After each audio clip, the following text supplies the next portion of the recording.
আবু বকর কয় আমি দেখি বকরির আস্তে আস্তে বড় হয়ে গেছে, দুধে ভর্তি হয়ে গেছে। ওই ইহুদি মহিলাটা বাড়ির ভিতর থেকে দেখতেছে, হায় হায় এই খেলা তো জীবনে দেখি না। কিন্তু যেই লোকটা ছাগলের বাচ্চাটা নিল তার নাম তো জিজ্ঞাসিলাম, সে তো কইল আবু বকর। আর একটা লোক যে দোয়া করলো ছোট বাচ্চা বড় হইয়া দুধে বেড়ে গেল, এই লোকটার নাম জানি কি, কিন্তু দেখতে কত সুন্দর। আচ্ছা আচ্ছা আবু বকর দুধের ব্যবস্থা হয়েছে, একটা বান্দর নিয়ে আসো। দৌড়ায় গেছে, মা মা একটু বান্দর দাও, একটু বালতি দাও। বাড়ির ভিতরে দৌড়ায় গেছে, বালতি না বালতি নাও, বালতি খালি ছাগলের নিচে দৌড়ছে, বালতির দুধে বেড়ে গেছে। কার দোয়ায়? নবীর দোয়ার মধ্যে এই কিসিমের বরকত আসেনি, বেড়ে গেছে। আবু বকর কয়, রাসূল বলতেছে আবু বকর দুধ খাও, পেট ভরে খাও। আবু বকর হুজুর আপনি খাইবেন না? আমি খামো তো। আমি খাইলে আপনি খাইবেন? নবী গো আপনি আগে খাই। নবীজি আগে খাইতেছে, কত দুধের বরকত আরো বাড়ছে কিনা? আরো বাড়ছে। তাহলে এই নবী যে বান্দরকে দুধ খাইছে, আবু বকর খাইবো, বরকত বাড়ছে না কমছে? এই যে খাইতেছে দাগ আর কমে না। হুজুর পেট বেড়ে খাইছি। রাসূল বলেন এই বান্দর আর ছাগল সহ মহিলাদের দিয়া দাও। মহিলা চাইরিছে, ইহুদি ইহুদি ঠেলাছেনি, মহিলা চাইরিছে, না মা তোমার ছাগল আসিল এমন পিচ্ছি ওইসে অত বড় আসিল, দুধ খাইতো ওখানে দুধ খাওয়াই তারে। এটা কার বরকতে? রাসূলের বরকতে নিয়ে দিছে। মা নাও দুধও দিয়ে গেলাম। এই বেচারি বকরি পায়া আর দুধ পায়া খুশি। হাই হাই আবু বকর চিনলাম, হে লোকটা জানি কে, নাম জানি কি, চিন্তা করলাম না। একটু পরে ইহুদি বাড়ির মালিক বাড়ির সামনে আইছে। বাড়ির সামনে দাঁড়াইয়া দাঁড়াইয়া চোখের বাড়ি ছাড়ে, আমার বাড়িতে না জানি কি অনুষ্ঠান আজকা হইয়া গেছে। কত বিয়া বাড়ি, এটা বিয়ে হয়ে গেলে বাড়ির সামনে 2-4 দিন হাড্ডি গুড্ডি দেখা যায় না, একটু গন্ধ টন্ধ করে না। আমি বাড়িতে নাই, না জানি কি অনুষ্ঠান আমার বাড়িতে হয়েছে। বাড়ির ভিতরে ঢুকলো না, ইহুদি বাড়ির সামনে দাঁড়ায় ডাকতেছে, বিবি বিবি রে আয় বেরিয়ে আয়। বিবি বেরিয়ে আসলেন, স্বামী এতক্ষণ পরে কোথা থেকে আসছেন জানেননি আজকে বাড়ির কি হয়েছে? আল্লাহু আকবার। ইহুদি বাড়ির সামনে দাঁড়ায়া ডাকে, বিবি আমি তো টের পাইতেছি বড় অনুষ্ঠান আমার বাড়ির সামনে হয়েছে রে বিবি, বল কি হয়েছে? এই খবর না লইয়া বাড়ির ভিতরে যাব না। বিবি বলতেছেন, স্বামী গো একজন লোক যার নাম আবু বকর, তার এমন একজন সুন্দর ব্যক্তি সঙ্গে লইয়া বাড়ির সামনে দিয়ে যাইতেছিল। আবু বকর বলেন বকরির বাচ্চাটা দেওয়ার জন্য। স্বামী গো বকরির বাচ্চাটা আবু বকর নামের ব্যক্তির কাছে দিলে, লোকটার কাছে নিয়ে গেলে দোয়া করে দিলে, দেখো বাচ্চাটা কত বড় বকরি ছাগল হয়ে গেছে। স্বামী দোয়া করলে দুধে ভরপুর হয়ে গেছে, বালতি ভরে গেছে, তারা খাইয়া বকরি আর দুধ আমারে দিয়ে গেছে। এবার স্বামী বলতেছেন, বিবি সোনার খনি পাইলি ধরতে পারলি না।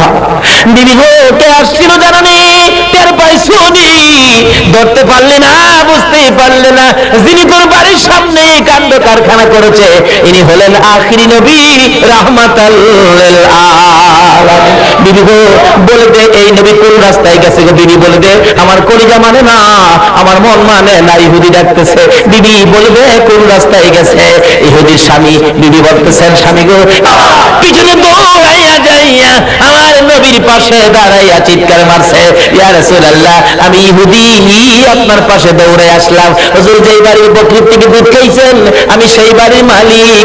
আল্লাহর নবী গো আমার বিবি আপনারে চিনতে পারে নাই গো হুজুর, আমি বাড়ির সামনে এসে প্রমাণ পেয়েছি আখিরি নবী বুঝি আমার বাড়ির সামনে আসছিল।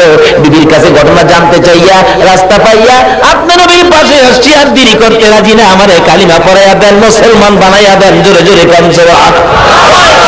এই বরকতের নবী যে বকরি দোয়া করে দুধ বাহির করে খেয়েছিল, কিতাব বলেন একটানা 30 বছর পর্যন্ত নবীর দুয়ার বরকতে একটানা দুধ দিয়া গেছে 30 বছর।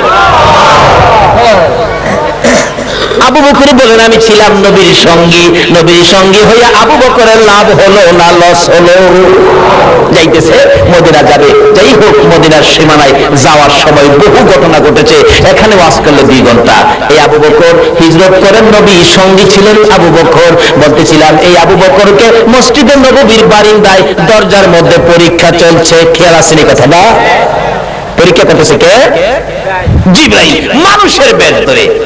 হুজুর ও আল্লাহ তোমার নাম ওই? আচ্ছা তুই বলো তো জিবরাইল কই আছে? কয় হুজুর জিবরাইল বিচারতেছেন, কি দরকার? জিবরাইল তো আমার দরকার আছে। আবু বকর কয় আচ্ছা আপনার নাম কি, আপনার বাড়িটা কই? জিবরাইলের সাথে কি হিসাব কিতাব? জিবরাইল কয় কি বিপদে বললাম রে, কেরাল ছিল আবার জিগাইতে হবে। আল্লাহ লড়িস না, সাইজ কিরা লেবে। আচ্ছা আমার নাম পরে আপনি করেন, কত সময় দেন? কতদিন? 2 মাস? কয় না 1 মাস না 1 সপ্তাহ 1 দিন, কয় না চোখের পলকে। জিবরাইলকে দরদ করে গেলাম গো, সময় দিলাম, চোখ বন্ধ করে খুলবো, জিবরাইল খবর দিব।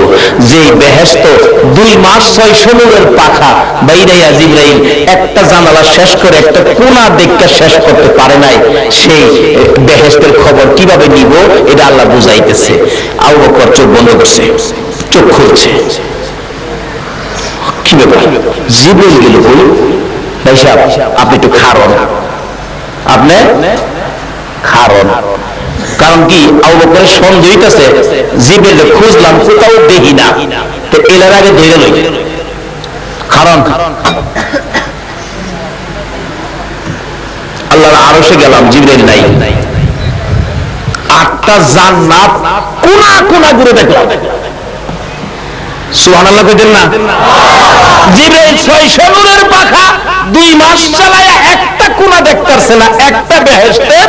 আর আবু বকর চোখের পলকে কি কইতাছে 8টা বেহেশতের কোনায় কোনায় দেখলাম। তাহলে জিবরাইলের চাইতে আবু বকরের পাওয়ার বেশি না কম? নবীর ভালোবাসা দিয়া লাভ হইল না লস হইল? আচ্ছা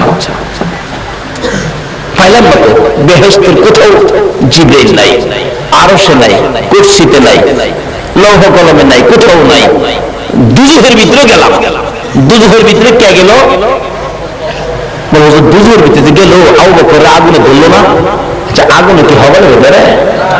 জাহান্নাম দেখলাম। বলুন জাহান্নামে আবু বকর যাওয়ার পর জাহান্নামের আগুন ঠান্ডা হয়েছে কিনা? কোন জাম আছে? কোন গ্যাদারিং আছে? এটা মন্দিরে আইলে যদি জাম ক্লিয়ার হয়, বিআইডি সিআইডি ভিআইডি দিয়া আমার আল্লাহ কই আমি রহমতের ফেরেশতা দিয়া জাহান্নামের আগুন আবু বকরের খাতিরে ঠান্ডা করে দিলাম। আবু বকর বলেন 7টা জাহান্নাম ঘুরে ঘুরে দেখলাম। ও ও ও ভাই তোমার পরিচয় পাইলাম না। 7টা জাহান্নাম ঘুরে ঘুরে দেখলাম, কোথাও জিবরাইল নাই। 8টা জান্নাত ঘুরে ঘুরে দেখলাম, কোথাও জিবরাইল নাই। আল্লাহর আরশ কুরসি দেখলাম, জিবরাইল নাই। মাশরিক থেকে মাগরিব, শিমাল থেকে জুনুব পর্যন্ত দেখলাম, জিবরাইল নাই। 7 আসমান 7 জমিন ঘুরে ঘুরে দেখলাম, কোথাও জিবরাইল নাই। ভাই আপনি মনে কিছু নিয়েন না, একটু কাছে আসেন। ভাই মনে কিছু নিয়েন না, জিবরাইল কই খোদা গো দরাত বুঝি পড়ছি। ভাই মিথ্যা কথা কইেন না, কোথাও যখন জিবরাইল নাই, এখানে আমি তো আবু বকর, আমি তো জিবরাইল না, আমি আবু বকর। সত্য করে কোন আপনি কি জিবরাইল না? আপনি জিবরাইল না? জিবরাইল চোখা কোথা গো কি যে মাদ্রি ছেড়ে গেল কি কইতা পরিচয় দিয়ে আনাইতে সারতো না।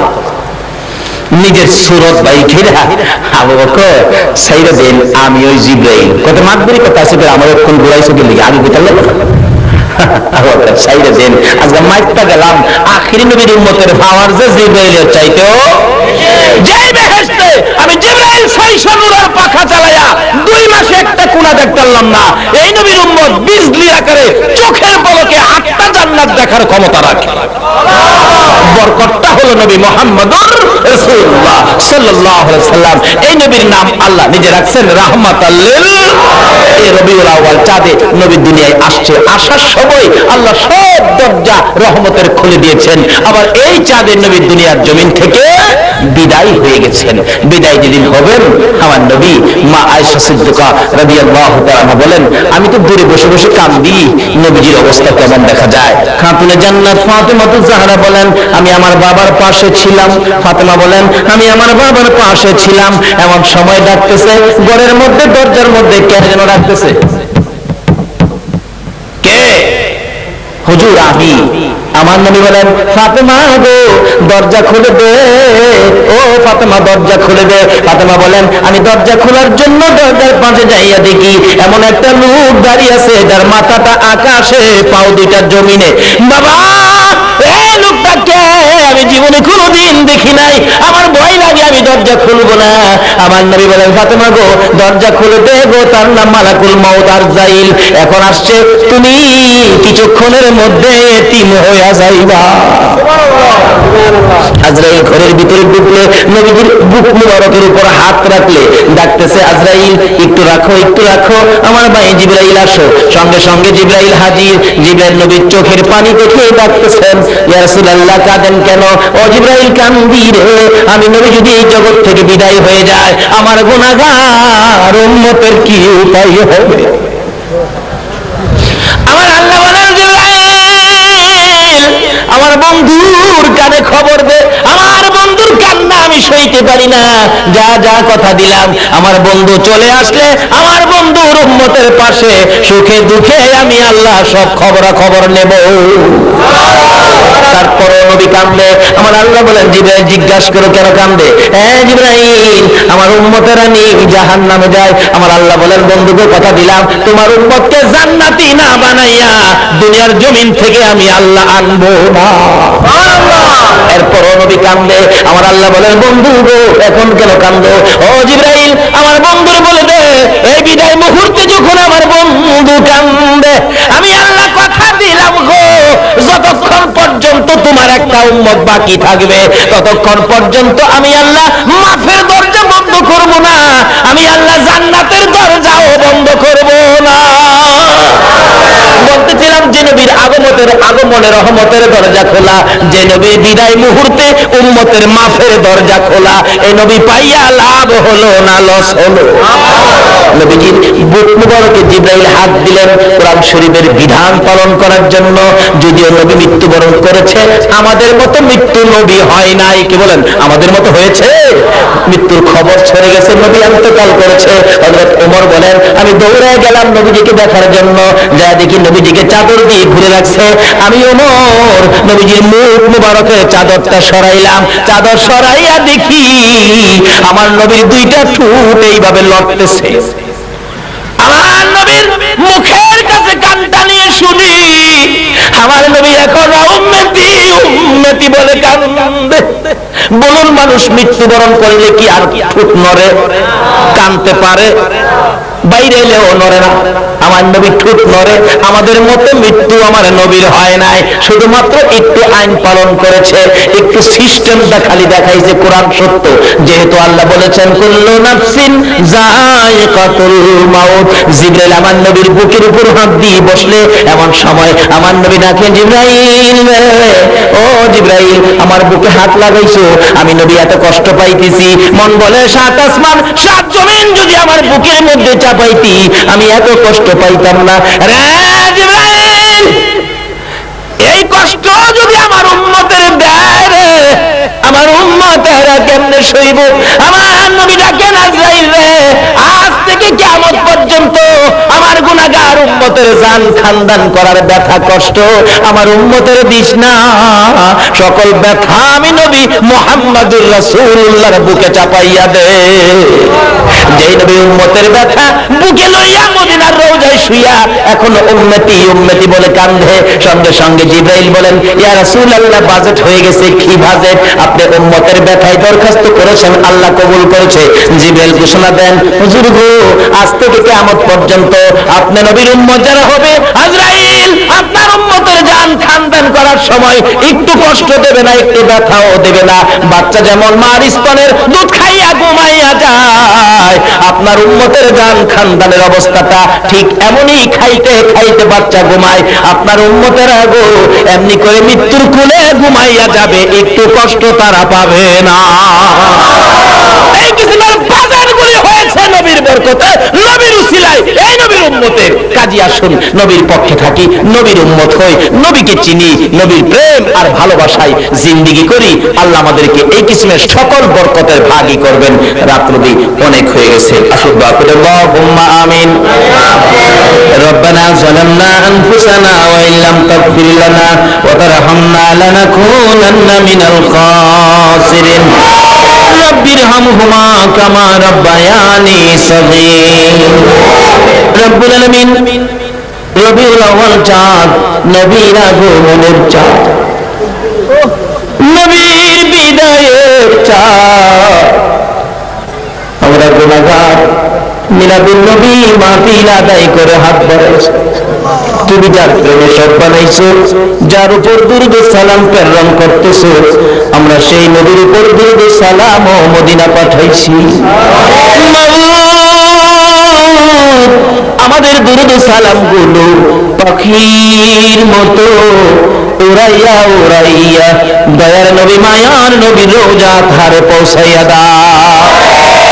আল্লাহ দুরূদ সালাম উসিলা করে আজকে ঈদ মিলাদুন নবীর মাহফিল উসিলা করে, নবীর আগমন, নবীর বিদায় উসিলা করে আমরা যারা হাত বাড়াইছি,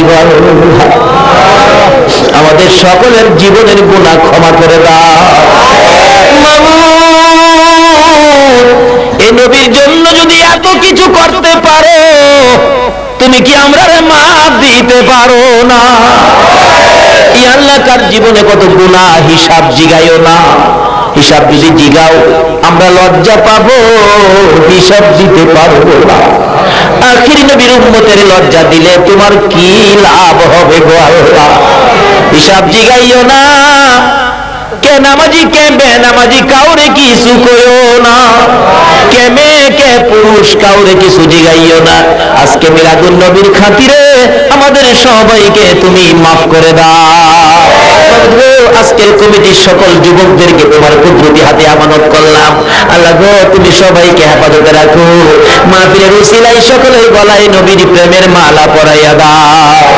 আল্লাহ মাহফিল শেষে যারা যেখানে যাবে সহি সালামতে পৌঁছাইয়া দিও গো আল্লাহ। এই মাহফিল টুকু দুরূদ সালামের প্যাকেট করে তোমার কুদরতি হাতে আমানত করলাম গো আল্লাহ। এই এলাকার তোমার বন্ধুর আশেক পাগল দিয়ে কিয়ামত পর্যন্ত মাহফিল টুকু কায়েম রাখো গো আল্লাহ। এই মাহফিলের উসিলায় কাল কিয়ামতে নবীর কুদরায় উঠাইয়া ফুলসিরাতের ফুল পার করে দিও গো আল্লাহ। যতগুলো দরখাস্ত করলাম মাহফিলের উসিলায়, দুরূদ সালামের উসিলায়, জিকিরের উসিলায়, নবীর আগমন, নবীর বিদায়ের উসিলায় সবগুলো কবুল করে নাও। সাল্লাল্লাহু তাআলা আলা খায়রি খালকিহি মুহাম্মাদ ওয়া আলা আলিহি ওয়া আসহাবিহি আজমাইন বিহাক্কি লা ইলাহা ইল্লাল্লাহু মুহাম্মাদুর